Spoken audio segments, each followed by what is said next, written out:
xiyol bilan o'z ko'nglini xush qilish.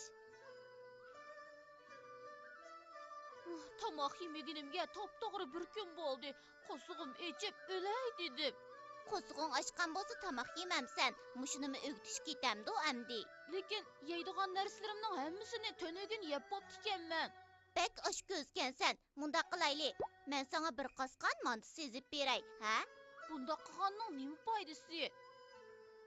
Bu quruq xiyol bilan o'z ko'nglini xush qilish chorasi. Men buni sov-sovdan o'rgangan. Quruq xiyol sursa o'z ko'nglini xush qilib bo'lamda? Bu degan bir rivoyat. Sharqiy Xan sulolasining oxirgi mezgillarida baylikda bo'linmachilik qilish ahvoli og'irlashib ketibdi. Bir qitim Savsov Jangshuga hujum qilish safarida uning askarlari ussizlik dastidan holidan ketibdi. Suv hayotlikning manbasi deyishdi ekan, ammo bizni bir timimmi suv qolmadi. Ussizlik, ocharchilikdimi? Yomon emasmi?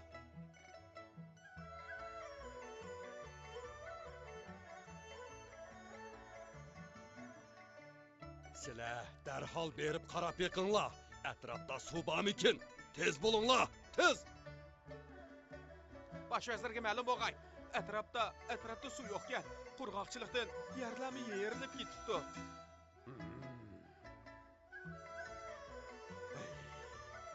Bundoq ketaversa, askarlarimning jasadi mushu cho'l jazirida qog'udek.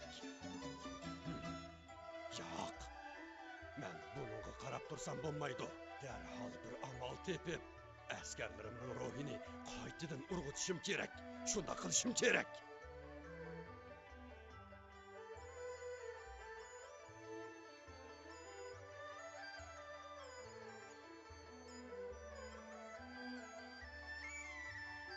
Birodarlar, men bayılı bir uchur topshirib oldim. Oldimizga yana ozroq mansaq, hayal qanmay bir qor o'rik sarliq yetib boradi ekanmiz.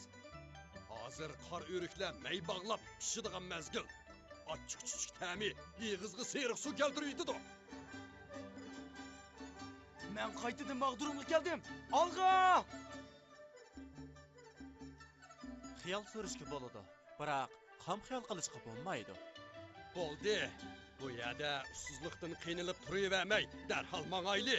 G'alba bizni kutmoqda.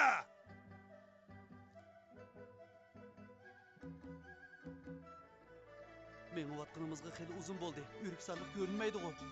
Ko'pchilik, albaqa qaranglar. Ko'l borkan. Bu tushimiz emas-ku.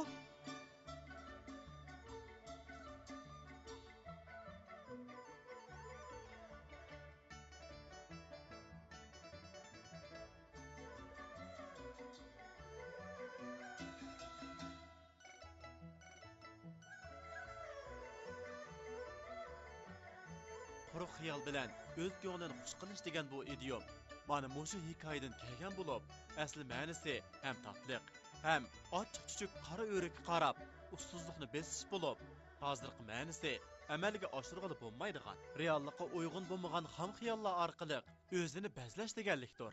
Kichik do'stlar, tushundinglar?